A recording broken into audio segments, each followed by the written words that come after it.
اعوذ باللہ من الشیطان الرجیم، بسم اللہ الرحمن الرحیم۔ الحمد للہ رب العالمین والصلاة والسلام علی سید المرسلین وخاتم النبیین، اما بعد۔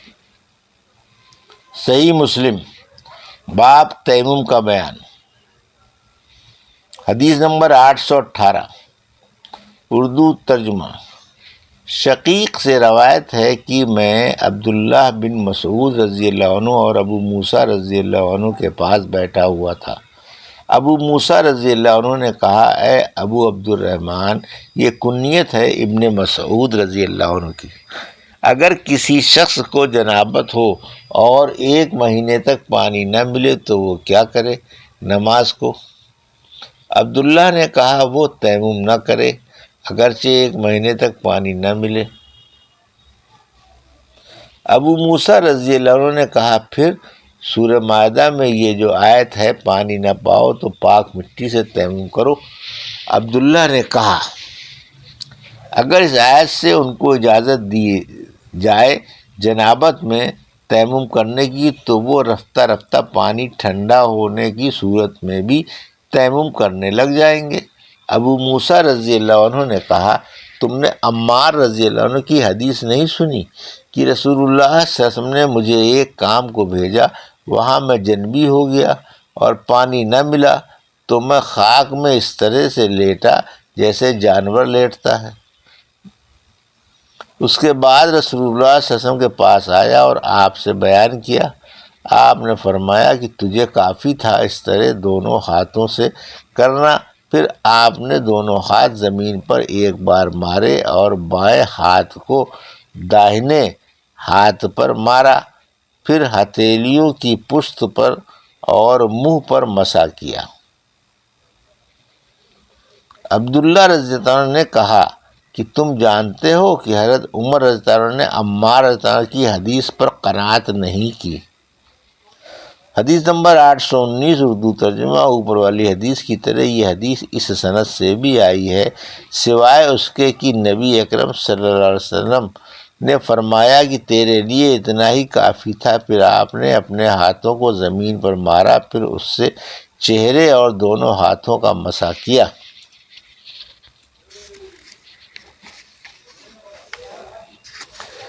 حدیث نمبر 820، اردو ترجمہ۔ عبد الرحمن بن ابزی رضی اللہ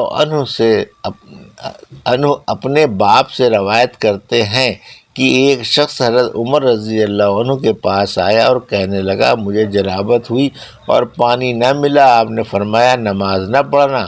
عمار رضی اللہ عنہ نے کہا، اے ام المومنین رضی اللہ عنہ، تم کو یاد نہیں جب میں اور آپ لشکر میں کے ایک ٹکڑے میں تھے، پھر ہم کو جنابت ہوئی اور پانی نہ ملا، آپ نے تو نماز نہیں پڑھی لیکن میں مٹی میں لوٹا اور نماز پڑھ لی۔ رسول اللہ صلی اللہ علیہ وسلم نے فرمایا، تجھے کافی تھا اپنے دونوں ہاتھ زمین پر مارنا، پھر ان کو پھونکنا، پھر مسح کرنا منہ اور دونوں پونچھوں پر۔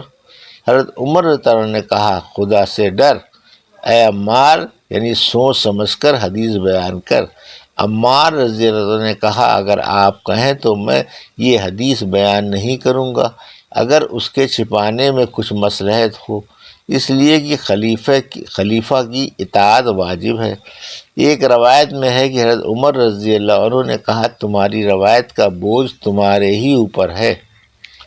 حدیث نمبر 821، اردو ترجمہ۔ عبد الرحمن بن ابزی اپنے باپ سے روایت کرتے ہیں کہ ایک شخص حضرت عمر رضی اللہ عنہ کے پاس آیا اور اس نے کہا، مجھے جنابت ہوئی ہے اور پانی نہ ملا، پھر بیان کیا حدیث کو اسی طرح جیسے اوپر گزری۔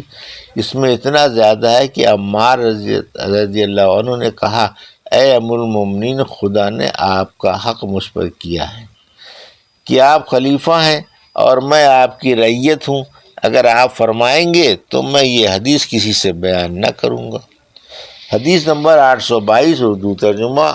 عمیر سے روایت ہے، جو مولا تھے ابن عباس رضی اللہ عنہ کے، میں اور عبد الرحمن بن یسار ام المومنین میمونہ رضی اللہ عنہا کے مولا ابو الجہم بن حارث کے پاس گئے۔ ابو الجہم نے کہا رسول اللہ صلی اللہ علیہ وسلم بیر جمل یعنی مدینے کے قریب ایک مقام ہے کی طرف سے آئے، راہ میں ایک شخص ملا، اس نے آپ کو سلام کیا، آپ نے جواب نہیں دیا، یہاں تک کہ ایک دیوار کے پاس آئے اور مسح کیا منہ اور دونوں ہاتھوں پر، پھر سلام کا جواب دیا۔ حدیث نمبر 823 اردو ترجمہ ابن عمر رضی اللہ عنہ سے روایت ہے کہ ایک شخص نکلا اور رسول اللہ صلی اللہ علیہ وسلم پیشاب کر رہے تھے، اس نے آپ کو سلام کیا، آپ نے جواب نہیں دیا۔ باب مسلمان نجس نہیں ہوتا۔ حدیث نمبر 824 اردو ترجمہ ابو ہریرہ رضی اللہ عنہ سے روایت ہے کہ وہ رسول اللہ صلی اللہ علیہ وسلم کو ملے، مدینے کی ایک راہ میں وہ جنبی تھے تو کھسک گئے اور غسل کرنے کو چلے گئے۔ رسول اللہ صلی اللہ علیہ وسلم نے ان کو ڈھونڈا، جب وہ آئے تو پوچھا کہاں تھے؟ انہوں نے کہا یا رسول اللہ صلی اللہ علیہ وسلم، جس وقت آپ مجھ سے ملے میں جنبی تھا، میں نے برا جانا آپ کے پاس بیٹھنا جب تک غسل نہ کر لوں۔ رسول اللہ صلی اللہ علیہ وسلم نے فرمایا سبحان اللہ، مومن کہیں نجس ہوتا ہے؟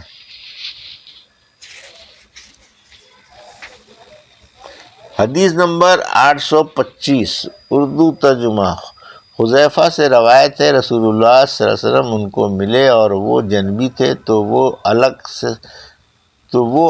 سر